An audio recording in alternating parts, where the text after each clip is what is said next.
듣다가 동의 안 되는 게 있다 이러면 댓글에다가 악플 달아도 되나요? 아, 달아도 됩니다. 진짜로? 네. 네네네.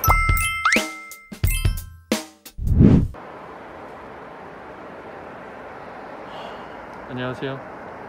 네, 안녕하세요. 네, 오늘 교원단체 2차 공동 포럼이 있었는데 네, 우리 교육 30년을 좀 내다보면서 우리 교원들이 직접 좀 이 개선 전국에 필요한 어떤 정책들 이런 것들을 좀 제안하는 좀 그런 자리였던 것 같아요.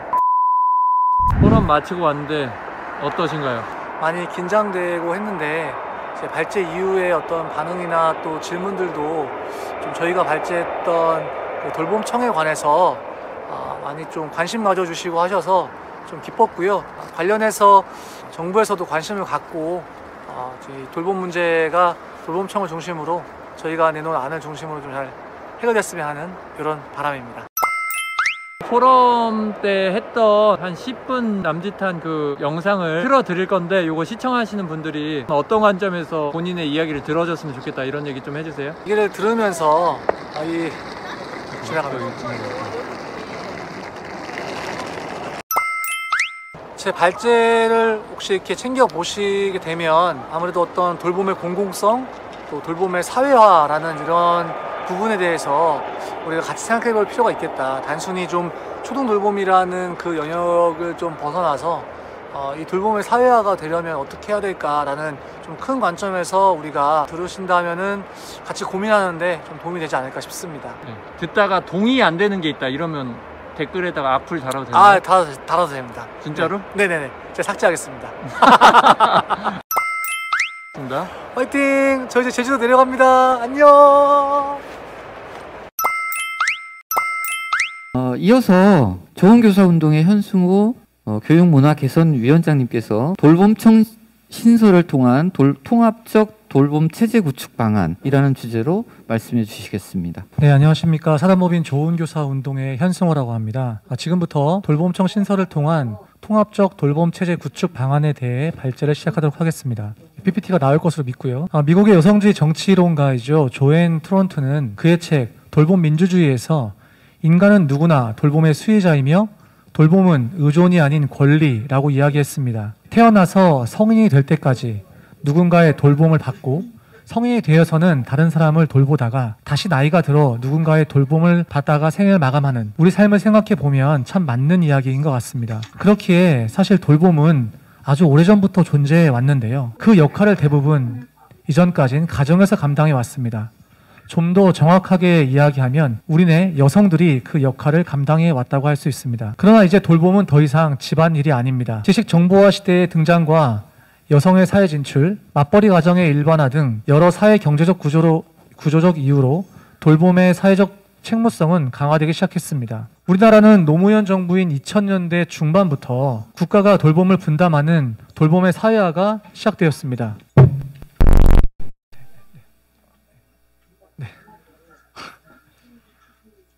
예. 계속 이어가도 될까요?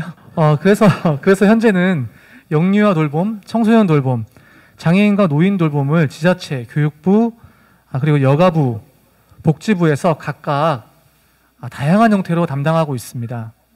이렇듯이 돌봄의 사회화는 복지국가의 사실상 필수 전제 조건이 되었습니다.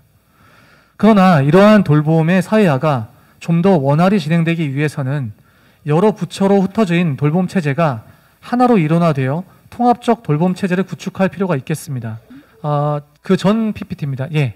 지금 보시는 이 표는 이전 PPT입니다. 예. 지금 보시는 이 표는 보건복지부의 사회서비스원 긴급돌봄 매칭 현황입니다. 학교뿐만 아니라 사회적으로도 긴급돌봄이 시행되었었는데요. 이 사업이 시작된 지난 1월부터 8월까지 해당 서비스를 이용한 680건 가운데 약 절반 가까이 되는 289건에서 돌봄 제공자와 돌봄 담당자 간의 엇박자 매칭이 일어났었습니다. 활동 지원사가 배정되어야 하는 장애인분들에게 요양보호사가 배정된다거나 요양보호사가 배정되어야 하는 노인분들에게 사회복지사가 배정되는 등의 미스매칭 사례입니다. 이 중 가장 많은 미스매칭이 아동에게서 일어났는데요. 전체 36%인 약 104건이 아동에게 보육교사가 아닌 요양보호사나 장애인 활동 지원사가 매칭된 것입니다. 여기에는 여러 가지 원인이 있을 수 있겠습니다. 하지만 만약 같은 시기에 여가부의 아이돌봄 서비스 종사자분들이나 교육부의 돌봄 전담사분들이 긴급 돌봄 지원 인력에 같이 포함되었다면 아동에게 이렇게 많은 미스매칭이 발생했을까 하는 생각을 자연스럽게 하게 됩니다. 복지부는 복지부 안에서 보육교사를 찾다 보니 공급 인력이 부족하여 가장 많은 미스매칭이 아동의 긴급 돌봄에서 발생할 수밖에 없었다는 생각을 하게 됩니다. 이렇듯 저희가 주장하는 돌봄청의 필요는 단순히 초동 돌봄에만 국한되어 있는 것이 아닙니다. 우리나라가 복지국가로 나아가기 위해선 돌봄의 사회화가 필수적인데 인간 삶 전체의 생애의 돌봄 문제를 통합적으로 해결하기 위해서는 돌봄청이 필요하다는 주장을 하고 있는 것입니다. 그러나 지금은 제한된 시간 속에서 토론회의 주제에 맞춘 논의를 위해 아동 돌봄이라는 영역으로 그 범위를 축소하여 발제를 이어나가도록 하겠습니다. 아동 돌봄으로 그 영역을 축소하더라도 지금 보시는 그림과 같이 돌봄 관련 사무와 인력들이 흩어져 있고 그로 인해서 많은 문제를 낳고 있습니다.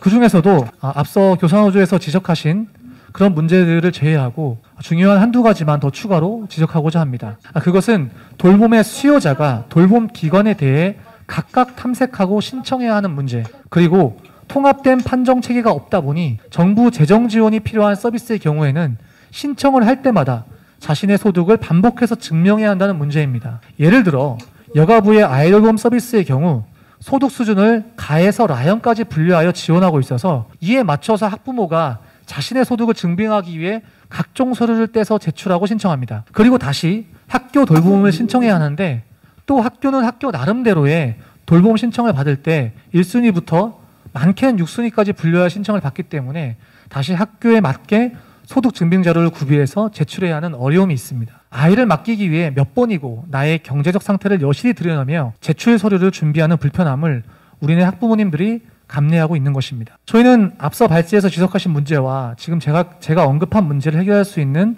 통합적인 돌봄 체제는 돌봄청 신설을 통해 이루어질 수 있다고 생각합니다. 우리가 일반적으로 청이라고 하면 우리 생활에서 가장 가까이 볼 수 있는 곳은 아무래도 행안부 산하의 경찰청을 들 수 있을 것입니다. 예를 들어 서울경찰청 아래에 강남경찰서, 마포경찰서 등이 있고 다시 그 아래에 각 지구대, 파출소 등이 촘촘하게 배치되어 우리나라의 교통과 치안 등 국민의 안전을 책임지고 있습니다. 이렇듯 돌봄청 역시 보건복지부 산하에서 각 지방 돌봄청을 두고 그 아래 각 지역별 경찰서와 같은 거점형 돌봄센터를 둡니다. 그리고 다시 마을 혹은 동별로 융합형 돌봄센터를 두고 지역 내 학교와 가정의 돌봄의 구심점 역할을 해냅니다. 그 다음으로는 학교에서 아동 도보 기준 약 10분 거리 혹은 학교 내부에 유초동 돌봄센터를 두는 방식을 상상해 볼 수 있습니다. 만약 부득이 가정에서의 돌봄이 필요하다면 가정 돌봄 서비스까지 제공하는 구조입니다. 돌봄청을 굳이 교육부나 여가부에 두지 않고 보건복지부 산하에 둬야 하는 이유는 우선 보건복지부에서 지방단체로 이어지는 그 행정체계를 그대로 활용할 수 있기 때문입니다. 또한 자원봉사자, 시니어 티처 등 지역사회 자원을 충분히 활용한 돌봄체계를 구성할 수 있고 무엇보다 앞에서 언급한 통합 판정체계를 이뤄낼 수 있기 때문입니다. 뿐만 아니라 돌봄청의 돌봄의 기능이 단순히 아동 돌봄만이 아닌 국민 생애 전체에 걸친 돌봄의 사회화에 있으므로 여가부와 교육부 산하에 두기보다 보건복지부에 두는 것이 좋다고 생각합니다. 어떤 분들은 아니 무슨 돌봄 얘기를 하면서 경찰청에까지 비유를 하냐라고 이야기하실 수도 있습니다. 하지만 저는 실제 이와 비슷하게 돌봄을 운영하고 있는 아주 좋은 사례를 보게 되었습니다. 서울시의 우리 동네 키움센터가 앞에서 언급한 모델과 비슷한 형태로 아주 잘 운영되고 있었는데요. 저희가 제시한 모델처럼 대규모의 거점형 키움센터, 중규모의 통합형 키움센터, 그리고 소규모의 일반형 키움센터로 나눠서 운영하고 있었습니다. 그중 융합형을 보면 약 50여 평 규모의 공간에 30에서 36명의 아동을 교사 5.5명과 자원봉사자 그리고 시니어 티처가 함께 돌봄을 제공하고 있었습니다. 또한 조리사님이 직접 요리하여서 아이들에게 따뜻한 저녁 급식도 제공하고 있었습니다. 뿐만 아니라 다양하고 유익한 프로그램을 운영하는데 체육 프로그램과 같이 큰 공간이 필요하면 앞에서 말씀드린 거점형 돌봄센터로 이동해서 프로그램을 진행한다고도 합니다. 또한 이게 정말 중요한데 이곳의 돌봄 인력들은 호봉제로 안정적으로 근무하셔서 아이들에게 집중할 수 있는 여건이 마련되어 있다고 합니다. 수업 환경의 연장선인 학교 교실에서 돌봄 전담사 1명이 최대 25명의 아이를 감당해야 하는 초동 돌봄. 그래서 그저 사고가 안 나게 지키고 앉아있을 수밖에 없는 초동 돌봄의 현실과는 너무나도 차이가 있었습니다. 그러기에 저희가 제시한 앞의 모델과 같이 돌봄청을 신설한다면 전국 곳곳에 이러한 시스템을 만들어서 종합적이고 촘촘한 돌봄 서비스가 제공될 수 있을 것으로 예상합니다. 자, 그렇다면 이러한 돌봄청과 지금의 초동 돌봄은 어떻게 연결될 수 있을까요? 먼저 돌봄청 산하에 초동 돌봄 센터를 정부와 지자체가 협력하여 설립합니다. 이때 부지 매입 및 건물 확보가 어려울 경우에는 인근 초등학교 교실 공간을 활용하여서 초동 돌봄 센터를 설립하되 앞에서 말씀하신 학교 돌봄터처럼 학교는 공간을 제공하고 관리는 돌봄청이 담당합니다. 또한 지방의 경우 학교 안에 혹은 학교 옆에 초동 돌봄 센터가 없는 경우에는 아동의 이동을 위해서 이때 학교의 통학버스를 이용할 수 있도록 할 수도 있겠습니다. 뿐만 아니라 돌봄청 산하에서 여가부의 아이 돌봄 서비스와 초동 돌봄을 통합하여 가칭 가정 돌봄 서비스를 만들고 필요한 경우 부모님이 집에 오시는 시간까지 아이들이 가정에서 안전하게 돌봄 서비스를 제공받게 할 수도 있습니다.